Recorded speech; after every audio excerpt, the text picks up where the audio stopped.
Bonjour tout le monde. Bonjour à toutes et tous. Bonsoir d'abord plutôt. On est en fin de journée. Et ben voilà, nous sommes ravis de vous retrouver pour ce rendez-vous bi-hebdomadaire avec vous sur une thématique qu'on avait un peu définie la semaine dernière sur la poésie politique et la spiritualité politique. Alors on va attendre un petit peu que du monde arrive, donc on va prendre un petit temps de bonjour, un petit temps pour saluer Hello Karine. les personnes arrivant avant de rentrer dans le vif du débat. Donc bonjour Coucou tout le monde Catherine. encore. On a du temps. Alors, je vais enlever mes lunettes pour lire les commentaires et les personnes arrivant. Donc nous voilà de retour, ravis de le faire. Ce confinement à la qualité et à la fois sa Bonjour spécificité Emmanuel. de nous mettre dans un état de communication, même de communion, il faut oser le dire, et très proche de soi. Coucou Nathalie. Et on a des retours aussi des personnes, comment elles vivent le confinement. C'est pas forcément facile pour tout le monde. Et, Salut Marine, Valérie. Certains sont plus privilégiés que d'autres. Ça nous permet vraiment de prendre ce temps et qu'on tienne vraiment à ce rendez-vous. Voilà, de vous retrouver. Salut Sandrine. Coucou Sandrine, coucou Marine. Ravie de vous retrouver. Alors je sais, certains le savent, mais peut-être pas tout le monde, mais vous êtes nombreux quand même à avoir assisté au cours sur Zoom de Sandrine en début de semaine. Voilà, nombreux et nombreux. Et donc il y a eu une cinquantaine de personnes. Cécile. Des petites mises au point techniques qui se sont faites, mais enfin donc c'est un grand succès. Donc suivez les cours que nous avons mis en place, n'hésitez pas. C'est fait pour ça. Gardons le lien. Aurélien, bonjour. Carole de nouveau. Aussi. Céline. Stéphane. Voilà. Delphine. Bien. Alors, avant de rentrer dans le sujet, donc qui, je le rappelle, avait été défini un peu la semaine dernière et sur la poésie politique et la spiritualité politique. Donc, vaste sujet. À la fois, on était très content la semaine dernière d'avoir lancé ça, puis tout de suite après, on s'est fait ouf. Bon, ça va être du costaud. Il va falloir qu'est-ce qu'il y a bien derrière et qu'est-ce que ça veut dire tout ça. Voilà. Et en quoi la pratique du Wu-Tao pouvait être Bonjour Marina. essentielle et politique et donc nous amener à cette réflexion et en parler aujourd'hui. Alors juste avant de commencer, on va demander à toutes les personnes présentes de partager sur leur page dès maintenant. C'est une stratégie de communication qui fait que dans les algorithmes de Facebook, plus il y a de personnes qui partagent un live pendant le live, plus ça fait monter l'information et plus on augmente la chance d'être vu par de nouvelles personnes qui découvriraient le Wu-Tao à cette occasion. C'est technique, mais donc, c'est très important. Voilà, faites-le et donc mettez en place ces partages sur votre page en même temps que vous regardez ce live, c'est-à-dire dès maintenant, sinon on se tait. Quand ça sera fait, vous nous faites signe et on reprend la parole et le débat. Non, on ne parlera pas. Partagez d'abord. Non, n'insistez pas. On en fera. Non. Allez. Bon, on sait que vous allez le faire et que vous êtes en train de chercher à le faire, donc il n'y a pas de problème. Voilà. Je vais commencer quand même pour ne pas oublier. À vous parler et vous rappeler. À vous parler d'un magazine qui s'appelle Yggdrasil. Beau magazine, très beau magazine, mise en page par Loïc. Merci pour tous les partages. Qui aussi a fait notre charte graphique du Wu-Tao, le nouveau logo, toutes les déclinaisons, etc. Merci Valérie. C'est un livre un magazine libre, on pourrait dire, qui parle d'effondrement, c'est-à-dire de collapsologie. Mais on pourrait dire que ça parle d'effondrement et de renaissance. Et donc à cette occasion, il y a Céline Lally qui a écrit un article Effondrement est sacré. Donc 2 pages que vous voyez là. Et encore 2 autres pages. Il y a eu une communication déjà de cet article et de Yggdrasil. Vous pourrez retrouver aussi encore cet article qui a déjà été posté mais que vous pouvez reposter. Vous pouvez aussi aller directement sur leur site. Donc tout ça vous pourrez retrouver après, ça va reparaître. Et donc, dans le fil. C'était le numéro 2, je crois, ça. Je cherche. En tout cas, ils viennent de sortir, c'est un très beau magazine. Numéro 4. Voilà. Et donc là, la situation pour eux est difficile puisqu'il n'y a plus de magazine papier. Ils sont en train de chercher à rebondir, à continuer le magazine en magazine électronique dans un premier temps, en tout cas pendant la période de confinement. Et donc nous tenons à les soutenir. Alors n'hésitez pas à vous rendre. Il y a des articles qui sont liés à éveiller l'âme du corps. Ils ont été sensibles à nos arguments sur le fait on les a interrogés sur comment on pourrait dire, sur la subjectivité à vouloir désirer un effondrement au niveau de sa construction caractérielle. Ils ont été sensibles et donc ils ont fait appel à nous et à Céline principalement pour écrire sur ce sujet.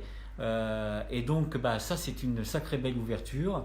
Et donc découvrez le magazine et bien sûr si ça vous plaît soutenez-les et abonnez-vous. Ils sont aussi soutenus pendant la campagne de crowdfunding. Voilà. Ce sont des partenaires, donc vraiment ça vaut le coup vraiment de prendre ce temps de les découvrir.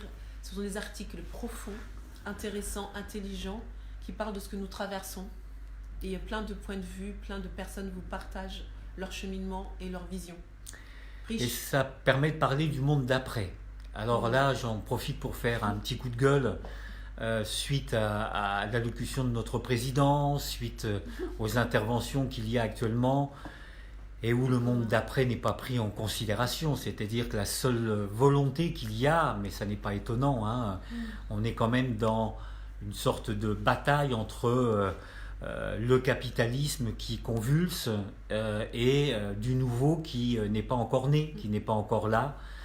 Et donc, le monde d'après, si c'est pour revenir à un monde d'avant avec de la croissance qui est une fausse croissance, qui est une croissance qui détruit, donc comment appeler la croissance économique une croissance qui en fin de compte détruit même les ressources sur lesquelles elle s'appuie.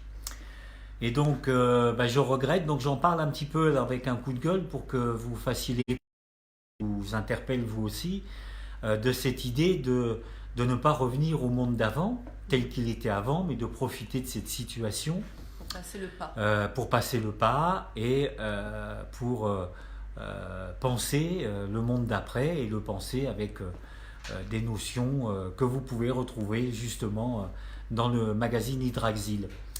Et puis ça permet pour nous d'enchaîner maintenant, à condition que vous ayez partagé sur votre page Facebook. Donc partagez tout de suite maintenant en même temps que vous nous écoutez sur votre page. Beaucoup l'ont fait et on vous en remercie. Et donc ça nous permet peut-être par la spiritualité politique. Qu'est-ce qu'on entend dans le Wu Tao, dans la philosophie du Wu Tao, par la spiritualité politique et par le fait qu'elle soit en tant que telle un engagement aussi poétique et donc de la poétique politique. Voilà la petite présentation. Nous pensons avec Immanou que le temps est venu d'une démocratie spirituelle, c'est-à-dire que nous ne sommes plus chrétiens, bouddhistes, musulmans, taoïstes, par tradition comme on l'a été jusqu'à maintenant. Certains encore résistent, puisque ça convulse, ils ne veulent pas, ils ont peur, donc ils s'accrochent encore à des notions transmises par la tradition. Il y a eu une sorte d'éclatement qu'on peut peut-être regarder en se disant tiens,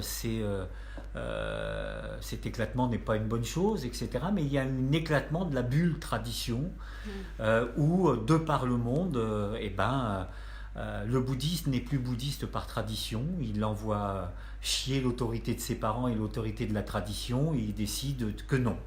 Et il va chercher.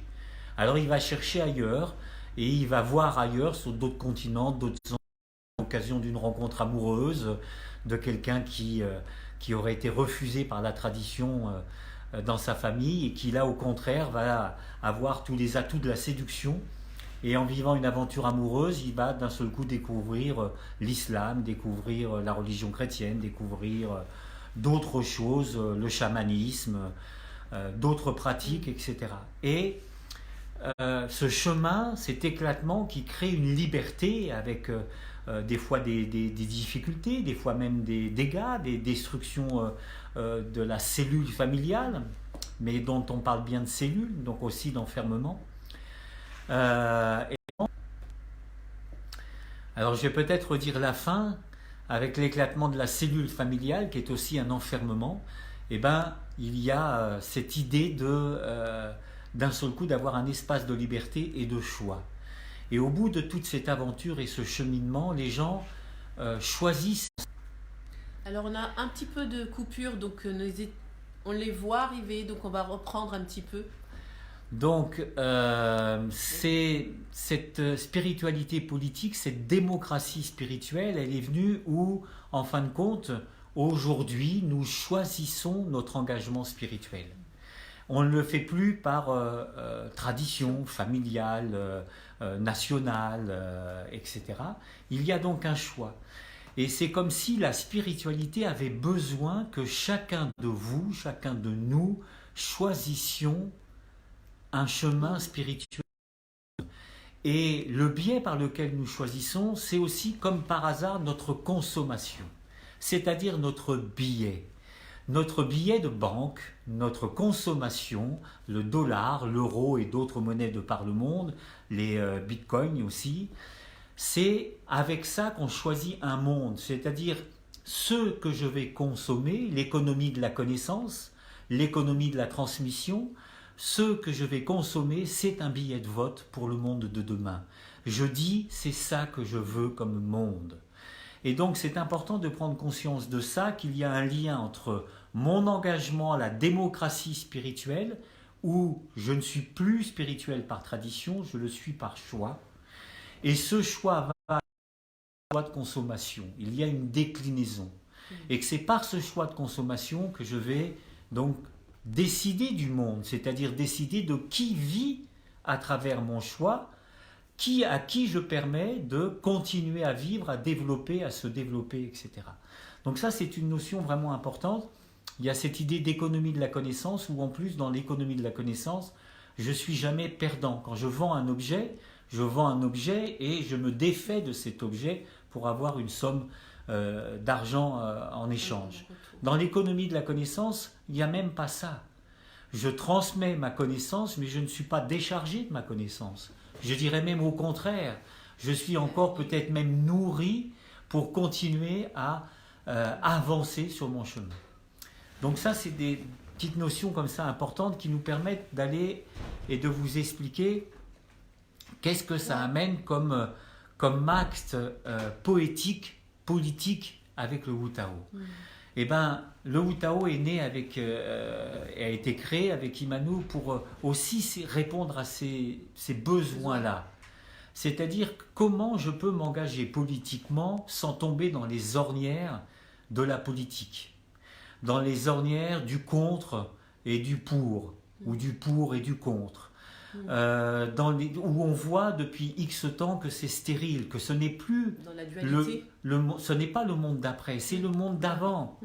Donc comment je peux vivre un engagement politique sans qu'il soit politique dans le sens du monde d'avant? Eh bien pour nous, c'est l'art et c'est l'acte poétique. Alors dans l'acte poétique, qui peuvent être très politiques, ce que le Buto a fait par exemple, qui est une forme de danse japonaise qui est née après la guerre d'Hiroshima, où ils ont dansé et exprimé dans le corps non plus la danse classique, la grâce, mais la souffrance. Et donc ils ont décidé d'exprimer la souffrance dans leur danse, issue des images qui avaient marqué les générations après Hiroshima au Japon. Et donc ils faisaient des performances où d'un seul coup ils passaient toute une journée, du lever du soleil au coucher du soleil, à danser sur une place, dans une lenteur extrême. Et bien cette performance était à la fois artistique, poétique et politique. Alors, sans aller forcément jusque-là, quoique, nous pourrions décider de faire, d'aller à la gare de Lyon. D'ailleurs, ça s'est fait dans différentes gares où, à un moment, il y a eu des personnes qui se sont mis à faire du Wu-Tao dans différents endroits et différentes gares du monde. Et on pourrait, d'un seul coup, faire, comme ça se fait, un mouvement de danse, du Wu-Tao, et pendant un certain temps, et puis, sans aucun autre mot, remballer nos affaires et repartir. Mais dans mon quotidien, le fait de faire du Wu-Tao et d'enseigner le Wu-Tao, de faire un art, une pratique corporelle qui n'a pas d'utilité. C'est un acte poétique et politique. Le fait de répondre à quelqu'un qui vous dit à quoi ça sert, à rien. Refuser l'exploitation, qu'elle soit même pour la santé. Refuser l'exploitation. Dire je bouge parce que j'aime bouger. Je bouge parce que c'est beau. Je bouge parce que je sens que c'est beau. Je bouge parce que je respire. En ça, dans notre monde aujourd'hui, c'est un acte politique. Parce que c'est tout ce que ce monde ne veut pas faire. Tout ce que le monde économique ne veut pas que vous fassiez. Il veut que vous soyez utile, rentable. Et en ça, c'est un acte politique. Donc, quand on vous dit, vous, futurs pratiquants de Wu-Tao ou enseignants de Wu-Tao, à quoi ça sert? À rien. À rien. Si on commence à faire l'amour parce que ça sert à faire des enfants, c'est foutu. Vous n'aurez plus de plaisir. Par contre, si vous faites l'amour pour simplement le plaisir de faire l'amour, vous ferez des enfants magnifiques. Donc, c'est vraiment... C'est une notion essentielle dans la pratique du Wu-Tao. Et pour nous, dans pratique tout art. Pourquoi je chante? Est-ce que c'est utile de chanter? De peindre? Aujourd'hui, il y a une dérive, y compris dans l'art, parce que l'art, aujourd'hui, se vit avec le succès. C'est-à-dire, ça ne sert que si tu as du succès. Sinon, tu n'es rien. Même les parents, avec leurs enfants, ça ne sert que s'il y a du succès, sinon on fait autre chose. Mais non. Je peux très bien ne pas vivre de mon chant ou du fait de chanter et que le chant ait une place quotidienne dans ma vie. Je chante sous ma douche, je chante ma vie, j'ai envie de chanter. Donc, redonnez cette place à l'art dans votre quotidien qui n'a rien à voir avec le succès, la réussite, le fait d'avoir un retour financier, ça n'a rien à voir. Et donc, de rentrer dans cette dimension de toute la vie, l'art, après de la relation à l'autre devient de l'art. C'est pour ça qu'on insiste sur la transanalyse, pour ne pas l'appeler la transanalyse, mais l'art de la transanalyse. C'est pour ça qu'on insiste sur la pédagogie, pour dire que c'est un art et que la pédagogie, que votre capacité à enseigner doit être un acte créateur. C'est en étant un acte créateur et en vous laissant inspirer, comme je le fais moi-même là d'ailleurs, que vous faites de la poésie politique. Parce que je réinvente le monde, parce que je suis dans une inspiration, je ne cherche pas à être rentable, à être utile.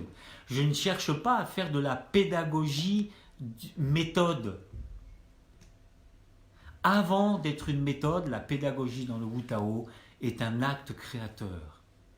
Donc, mon cours est un cours qui sera éternellement vivant. Éternellement inspiré, parce que parce que c'est un art, parce que je me place à ce niveau-là. Et d'une toute petite différence, c'est comme si je veux toucher une cible, une toute petite différence au départ de l'archer, d'1 millimètre. Vous direz, oh, 1 millimètre, c'est pas grand-chose, je fais de la pédagogie, je fais pas de l'art. 1 millimètre au départ, c'est 10 mètres au bout de la cible. Vous êtes complètement à côté. En tout cas, vous passerez à côté de ça. Vous serez un super méthodiste. Non, c'est pas le Wu Tao. Et en ce sens, après tout ce qui vient d'être dit, c'est que le Wu Tao a ce côté d'inspirant. Et vous devez vraiment avoir cette sensation en tant que... Quand mon cours est un acte créateur, eh bien à ce moment-là, vous devenez inspirant pour celui qui va le suivre. Sinon, c'est comme si on répétait un mouvement qui n'a pas de sens. Et du coup, on revient à cet ancien monde. Donc il y a vraiment cette notion de se poser et d'aller vers ce qu'on disait tout au début. On n'est pas dans les opposés, dans l'opposition. C'est vraiment l'idée de comment peut-on aller vers quelque chose de nouveau si nous n'allons pas vers nous-mêmes et allons chercher ce qu'il y a d'unique et de nouveau en soi. Donc, à ce moment-là, le Wu Tao va être le médiateur, le médium de ce cheminement. Et en ça, il va être vraiment un chemin vers soi et vers cet acte poétique, politique, ne servir à rien, juste être dans l'art, sentir qu'on est en soi créateur, et qu'il y a besoin de personne d'autre pour vous le dire, que vous pouviez le sentir et le partager. Donc en ça, profondément, il n'y aura pas de récompense. Vous vous levez le matin, si vous ondulez, vous ondoyez, c'est magnifique. C'est quelque chose qui se produit, vous le ressentez, vous avez envie, vous êtes bon, vous êtes joyeux, vous avez ce sentiment d'appartenance à tout ce qui vous entoure, et pourtant il n'y a personne. Et en ça, c'est beau. Et la beauté, j'allais dire, on risque de répéter quelque chose et de faire rire certains, c'est beau la beauté. Mais c'est vraiment, c'est de la beauté. Juste, simplement, l'émanence de la beauté dans le silence. Il n'y aura personne d'autre que vous peut-être dans votre pièce. Et même profiter que justement soit en confinement, vraiment percevoir ce sentiment. Quand certains donnent des cours et il y a des zooms, il y a des cours qui se font et ça marche super bien, c'est parce qu'il y a quelque chose, il y a un ancrage à cette essence. Celui qui va enseigner a déjà cet ancrage de ce chemin-là et qu'il va permettre à l'autre, même à travers un écran, quelque chose va se produire. Et c'est beau. Oui, comme certains, je vois qui passent l'émotion de la beauté, oui. Et l'émotion, c'est ce qui nous rend profondément humains et en contact. Et voilà, donc pour nous, c'est profondément le moment d'acter consciemment vraiment ce sentiment d'acte poétique, politique et d'engagement. D'engagement dans le changement. D'engagement d'aller vers vraiment soi, pour vraiment trouver cette nouvelle voie. Et c'est vraiment pas vers l'extérieur qu'on va la trouver. Et cette idée-là est une notion très importante en Wu Tao, avec donc cette notion de l'engagement que le poétique, et que d'affirmer le poétique est politique. C'est-à-dire que vous devenez un modèle de personne qui retourne à la base de l'économie, c'est-à-dire l'échange, non pas l'exploitation. Ça, c'est une perversité du développement économique qui a été très bien analysée et dénoncée. Et je vous conseille de relire un peu Karl Marx avec Le Capital, qui, en dehors de ce qu'on pense de Karl Marx, c'est le seul et le premier à avoir fait une photo, une analyse de ce système et de ses dérives. Donc, on confond aujourd'hui l'idée de l'exploitation avec l'idée de l'échange. Donc, ce n'est pas parce que je donne des cours et qu'en échange j'ai une rémunération que j'exploite. Je n'irai pas plus loin aujourd'hui sur ce terrain-là, mais ça me semble vraiment important. Le monde d'avant, c'était dans cette phase-là qui s'est passée et qui se termine pour nous aujourd'hui, même si elle convulse encore et elle convulsera peut-être encore pour perdurer. C'est le monde de l'exploitation. Oui. C'est le monde qui exploite les ressources, c'est le monde qui exploite le corps, qui reste dans une relation d'exploitation au corps. Que je sois danseur, que je sois méditant, je veux pratiquer et je veux forcer mon corps, je veux l'exploiter pour qu'il pratique plus, pour qu'il pratique mieux. Le Wu Tao, on n'est plus du tout là-dedans. Dans le Wu Tao, on est dans l'écoute, dans l'écologie corporelle. Et donc, vous voyez bien le lien entre l'écologie corporelle et l'écologie politique. C'est la même chose. Je ne veux plus exploiter mon corps, je ne veux pour lui que du beau. Je ne veux plus exploiter la terre, je ne veux pour elle que du beau. Je ne veux plus exploiter les femmes, les immigrés, etc. etc. Et donc c'est tout ce changement-là. Et c'est pour ça que le Wu Tao est l'art et l'idée de l'inutile, dans le sens exploitation économique, est très important. Donc le Wu Tao, ça sert à quoi? Répondez, osez cet acte poétique et politique. Dites, ça ne sert à rien. Oui, mais pour la santé, c'est bien. Non. Non. Oui, non. Dérouter les personnes. Oui, bien sûr que ça a des effets sur la santé extraordinaires. Sauf si vous commencez à faire le Wu Tao pour chercher ces effets-là. C'est la grande erreur. Je me répète encore, faire l'amour a des effets bénéfiques sur la santé, sauf si vous commencez à faire l'amour pour obtenir ses besoins de santé. Ça ne marche plus. Donc, faites les choses pour le beau, pour le poétique, pour le sensible, pour le subtil. Ne sortez de la volonté d'en faire quelque chose. C'est tellement important que quand on démarre les cours ou quand on enseigne dans les formations, le Wu Tao, la première chose qui est vraiment entre nous et ceux qui viennent apprendre, c'est l'habitude d'avoir appris contraint. Et c'est très long à se défaire de ça.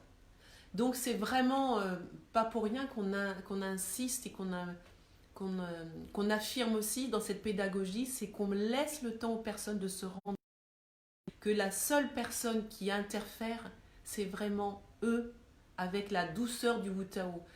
Et ils n'arrivent pas à faire ou à ressentir ou à percevoir parce qu'il y a ce masque. On a tellement été habitués à la compétition, dans la répétition, dans le formel et dans le fait de rendre et d'être performant que à ce moment-là, on ne peut plus recevoir la beauté, même pour être simplement touché et ensuite me dire je vais prendre le temps d'y arriver. Il y a un enjeu, il y a toujours un enjeu et cet enjeu il doit vraiment tomber parce qu'il y a un enjeu avec l'autre à côté. Il faut que je sache mieux faire que l'autre. S'il a capté, moi aussi je peux y arriver. Et c'est ces petites micro-compétitions mais qui à grande échelle font le monde dans lequel nous sommes et on a été élevés comme cela. Et c'est pour ça que l'important, c'est vraiment en ce sens-là que c'est politique et poétique. On le revendique. Je vais vous faire une confidence sur notre histoire, puisque tout c'est issu bien sûr de notre histoire. J'ai été champion du monde d'arts martiaux. Beaucoup le savent.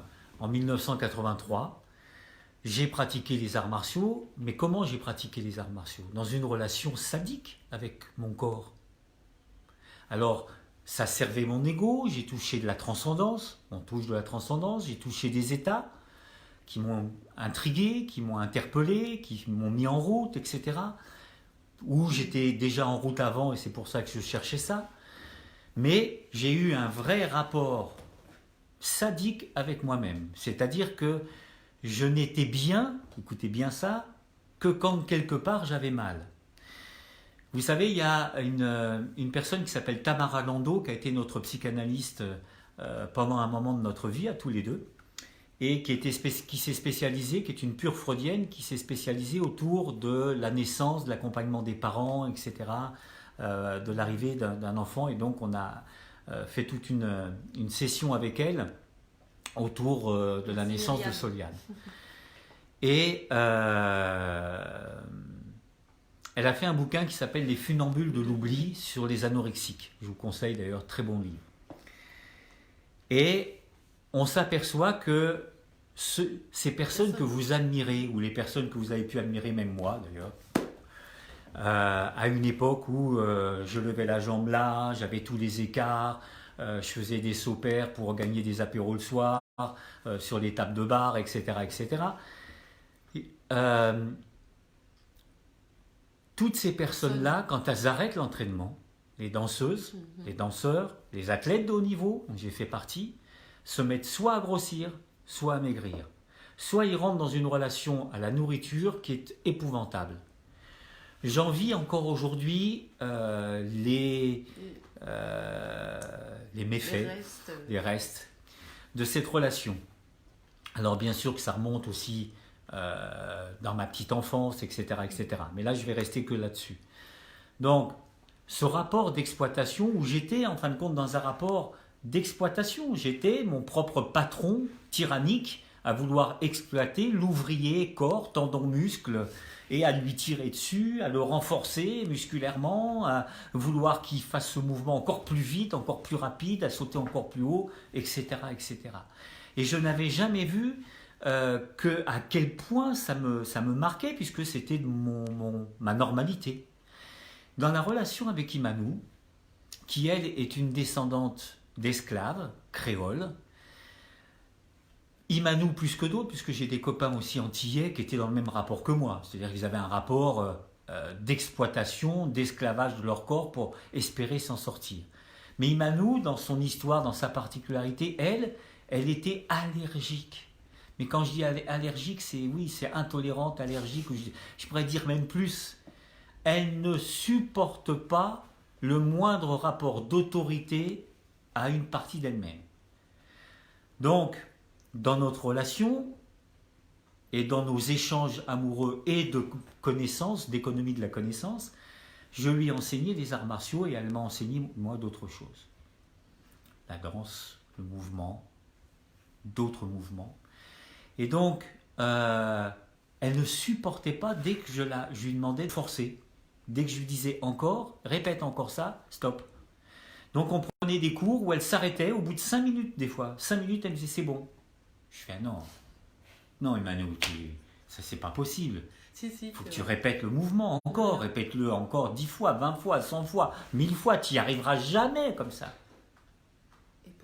Et pourtant. Dans les arts martiaux, Imanou est devenu et a fini aujourd'hui, elle est 6e dan. Dans une fédération et dans une autre 5e, c'est pas mal. D'accord ? Donc, mais à un moment, on a dû basculer. C'est-à-dire, j'ai accepté complètement son challenge. J'ai dit, ok, je vais accepter, je t'enseigne le temps que tu as besoin, le temps que tu veux, et j'arrête dès que tu en as assez. On a fait ça, elle a avancé plus vite, mais vraiment, c'était incroyable. Donc ça, mais moi, dans cette relation-là, ça m'a complètement chamboulé la tête. Ça m'a mis en vrac. Et donc, ça me dit, mais qu'est-ce que...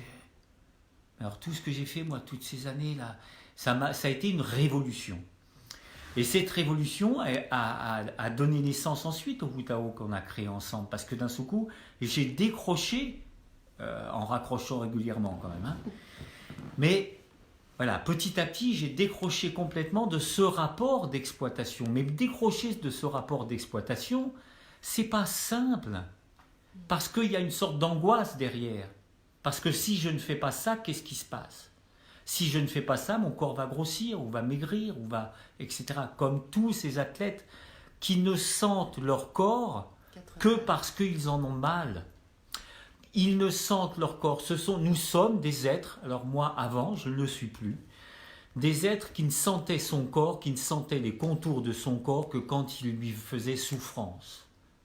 Quand il avait mal, j'étais rassuré parce que j'existais, parce que je le sentais. Je sais aujourd'hui que c'est lié à ma mère orpheline qui ne me prend pas dans les bras, qui ne me câline pas, etc. et qui ne me donne pas ce contour chaleureux, affectueux. Et donc j'ai été le chercher dans la dureté, dans la souffrance. Et mieux vaut de la souffrance que rien. Du tout, ouais. Donc il a fallu que je repasse dans ce rien. Et dans ce rien, c'est le vide anorexique.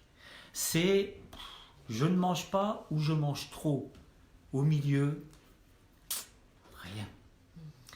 Donc voilà, sachez que les danseuses sont anorexiques en fin de carrière. Elles le sont des fois dedans et pendant.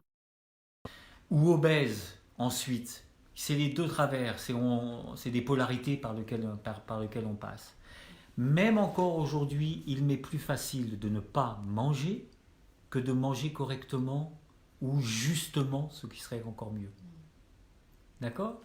Donc, c'est des marqueurs très forts. Et donc ça, de rentrer là-dedans, d'oser l'écologie corporelle, puis le geste poétique, le geste qui ne sert plus à rien, qui ne sert pas l'ego, qui ne sert pas un besoin social, économique, d'une fonction, d'un métier, de santé pour vivre vieux. Pourquoi vivre vieux ? Pourquoi vivre vieux ? Pour être exploité encore ? Pour s'exploiter davantage ? Pourquoi ? Notre famille. Il y a une notion en Wu Tao que nous aimons beaucoup et qui n'est pas une notion chinoise, parce que la longévité chinoise, on s'en méfie. Désolé si je vexe des personnes, mais la longévité chinoise, la longévité si peu orgasmique des Chinois qui se retiennent tellement pour vivre longtemps, j'en veux pas. Ça ne m'intéresse pas. Non. Il y a une notion de quelqu'un qui s'appelle Noguchi, qui est un japonais que nous préférons à la longévité. Il a appelé ça, j'essaie de son nom en japonais mais je ne m'en souviens pas. La vie intégrale.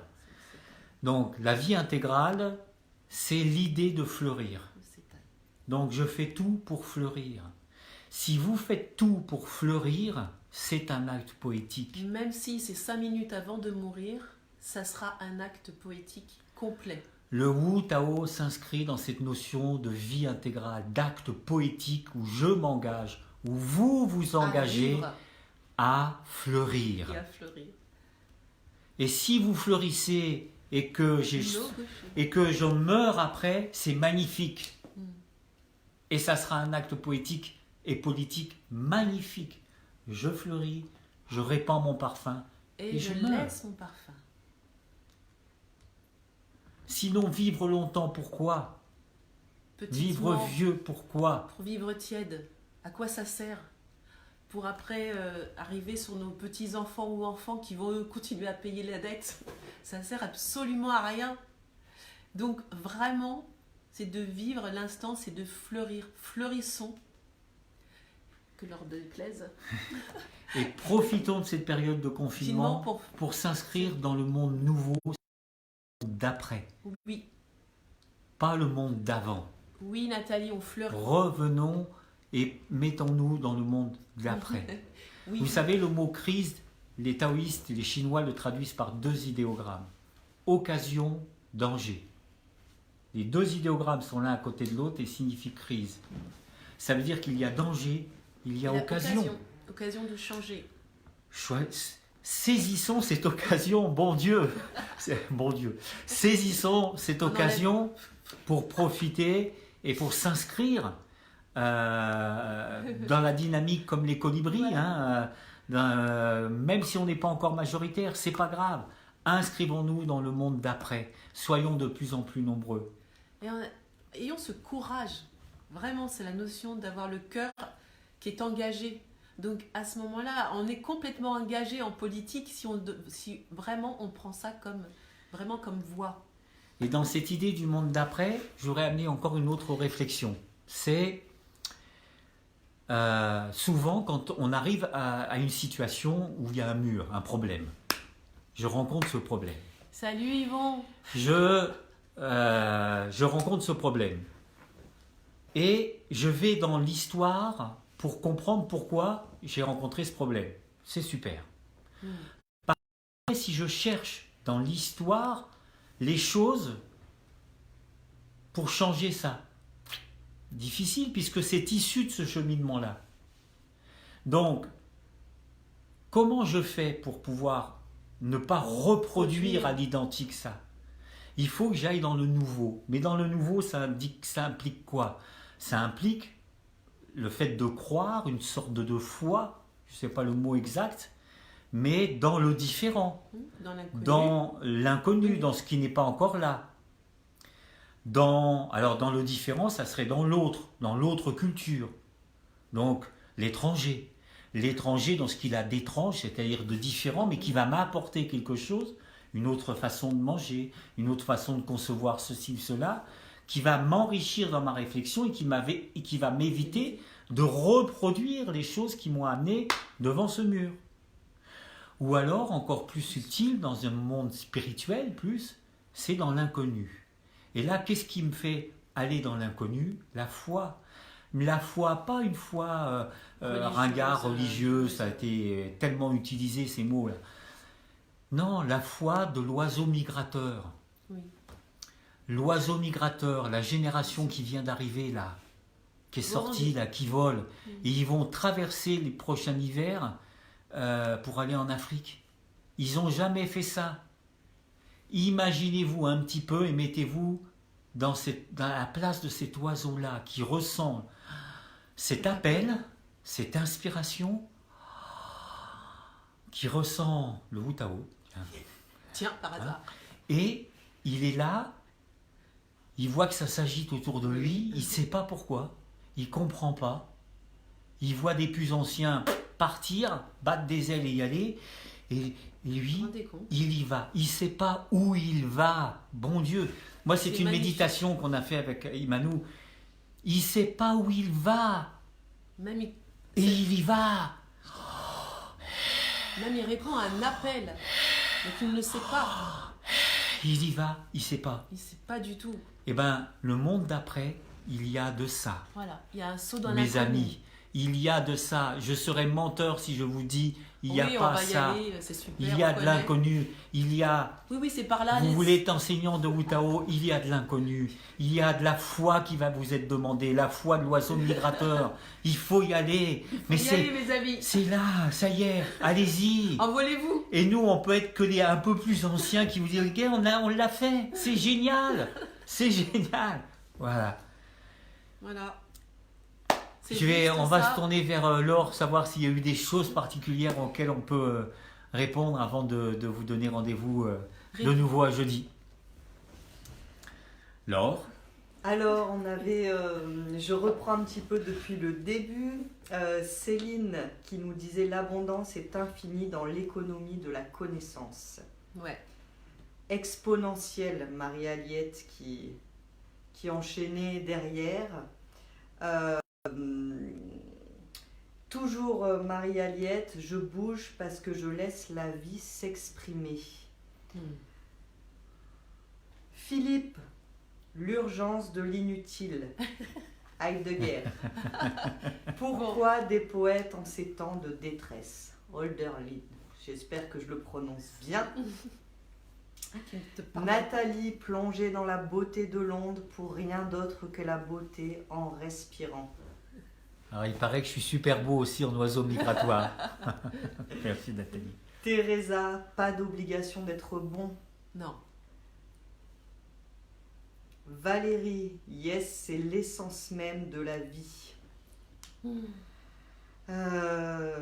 Philippe, magnifique et subversive parole. Le Wu-Tao, toujours Philippe, le Wu-Tao pour en poète habiter la terre. Ouais, là ça me plaît bien. Sandrine, la récompense, c'est cet acte poétique. Karine, l'émotion de la beauté. Merci, la beauté sauvera le monde. Ouais, osons. Marie-Aliette, sentiment de complétude. Pascal Mouchet, merci à vous deux pour cette belle inspiration. Chapeau les artistes.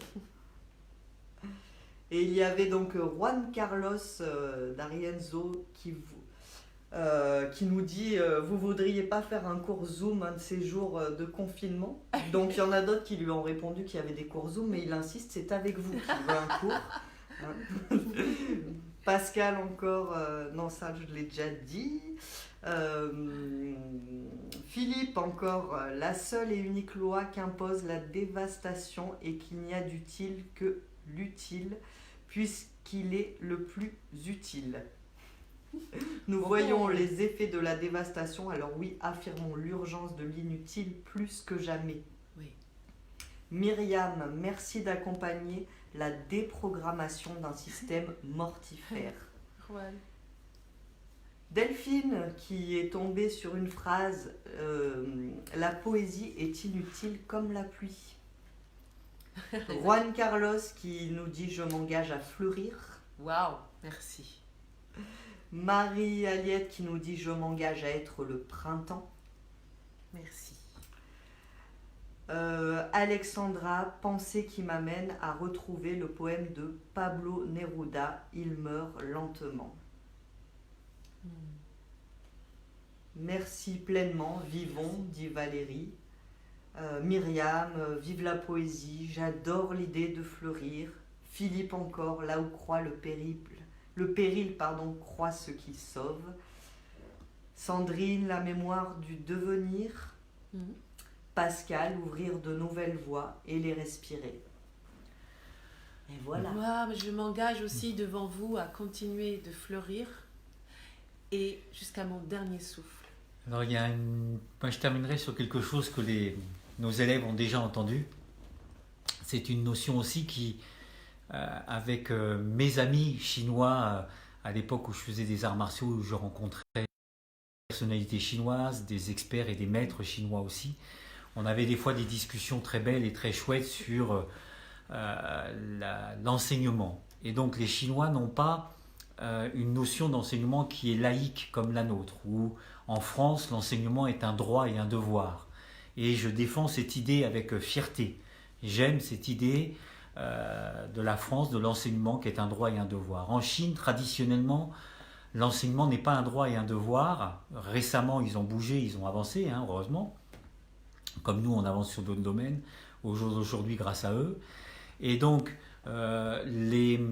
l'idée, dans l'enseignement traditionnel, des arts martiaux entre autres, mais d'une manière générale en Chine, le mot jia, c'est le même, le mot école et famille, ça a la même racine. Donc quand tu rentres dans une école, tu rentres dans une famille. Et donc tu dois un peu fidélité à la hiérarchie confucianiste et non pas taoïste de cette famille. Car il ne faut pas oublier que la Chine est un pays confucianiste et pas taoïste. Et ce qui n'est pas la même chose. Donc, tu suis les pas du maître et tu lui dois allégeance, quelque part. Donc, un grand maître, Maître Wu Pin, que j'apprécie particulièrement, nous disait avec Imanu qu'on ne devrait pas enseigner ce qu'on enseigne aujourd'hui à des personnes qui ne sont pas d'un niveau et qui n'ont pas montré patte blanche, etc., etc. Et donc, dans notre débat, qui l'interpellait, il aimait bien ça avec nous. Nous, on lui disait, mais oui, mais moi, je ne suis pas chinois.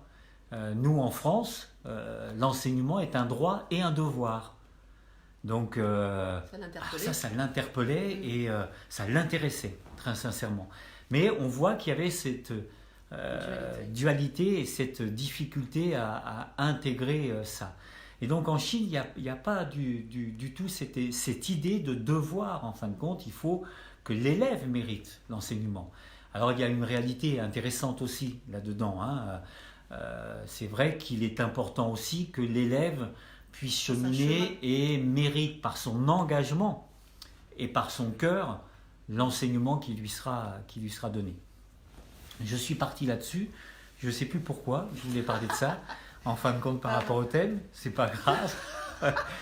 Je crois qu'il y avait quelque chose, mais ça va. Je me suis perdu tout seul en route. C'est par le fait d'offrir. Oui, ça y est, c'est de revenu. ne pas retenir son parfum. Voilà, merci mon cœur. Et donc je lui avais donné comme exemple à Maître Wu Pin, je lui avais dit, mais si je fleuris, si je suis une fleur et je fleuris, comment voulez-vous que je retienne mon parfum ? Je ne peux pas retenir mon parfum. En tant que pédagogue ou personne qui transmet aujourd'hui, comment tu veux que je retienne mon parfum ? je fleuris, je répands mon parfum. Et même s'il y a des cons qui passent, ils respirent ce beau parfum. Je peux rien faire contre ça. Et c'était ça le débat avec Maître Oupine, qui s'est marré et qui a rigolé et qui a adoré cette petite histoire et cette petite comparaison en disant mais je peux pas retenir. Et c'était la dernière fois d'ailleurs où on s'est vu, on s'est séparés un peu là-dessus et sur ce sourire et cette rigolade où pour lui expliquer notre point de vue et notre point de vue de français où l'enseignement est un droit et un devoir, on lui avait raconté cette petite histoire de cette fleur qui ne peut pas se retenir de répandre son parfum. Et derrière, ça dit toujours la même chose, ça veut dire qu'en ne pouvant pas retenir comme un son acte parfum, poétique. Voilà, c'est un acte créateur. Pour que je puisse toucher l'essence de la création dans mon cours, eh ben, faut que je puisse le répandre et pas le calculer et pas le minimiser, pas le calibrer. Le méthodiser. Pas le méthodiser, dire ben là je vais parfumer celui-là, pas celui-là plus tard, c'est impossible. Quand on est vraiment dans cet échange avec l'autre, eh ben ça émane, on ne peut pas le retenir. Mais attention les enseignants, ça ne veut pas dire ne pas bosser son cours, ne pas répéter, ne pas faire des... quoi. Mais au moment du cours, on oublie. Donc, on répète avant, au moment du cours, on se laisse inspirer. Donc on va vous quitter sur le sentiment d'immortalité, de le respirer, de prendre ce temps, vraiment, et de s'engager à justement, contrairement à tout ce qui se produit, c'est de vivre l'essence de ce sentiment d'immortalité et pas de pression, de mortalité, d'angoisse, de peur, qui ne fait que nous rétrécir et qui nous empêche vraiment de voir vraiment avec de la distance et avec de la profondeur les choses. Voilà. Un petit final militant. On a une annonce hier donc de fin de confinement le 11 mai, du début de la fin de confinement qui va se faire par étapes, avec un retour des festivals pour le 15 juillet. En tout cas, pour nos stages d'été aux arts, pour tout ça, je pense qu'on peut bien espérer pouvoir se retrouver pour fêter les 20 ans du Boutao, pour se retrouver à pratiquer tous ensemble sur les toits du monde des Alpes, de l'Europe, et face au Mont Blanc. Je pense que ça sera une très très belle chose. Donc n'hésitez pas à vous renseigner, à voir, à vous inscrire. Pensons au monde d'après. Continuons à penser les choses, à avancer là-dessus. J'ai vu qu'il y avait des demandes de cours Zoom avec nous. Oui, on y pense, pourquoi pas, mais pas facile pour nous déjà de tenir notre engagement là, parce que nous sommes aussi en plein travaux, en plein retard de travaux, qu'on a ça aussi à s'occuper. Voilà. Mais en tout cas, on a bien eu le message, on a bien entendu et donc on y pense. Voilà, vous serez au courant. Sur ce, nous vous embrassons. Bienvenue à ceux qui sont arrivés en dernier. Virginie, portez la bonne bisous. Parole de la floraison et Béatrice. de l'acte poétique ou de l'acte poétique. Faisons politique. Le saut dans l'inconnu. Et pour tout le monde, l'oiseau migrateur. Envolons-nous. Faisons ce pari ensemble. Faites vraiment cette méditation avec cette intention. Ouais.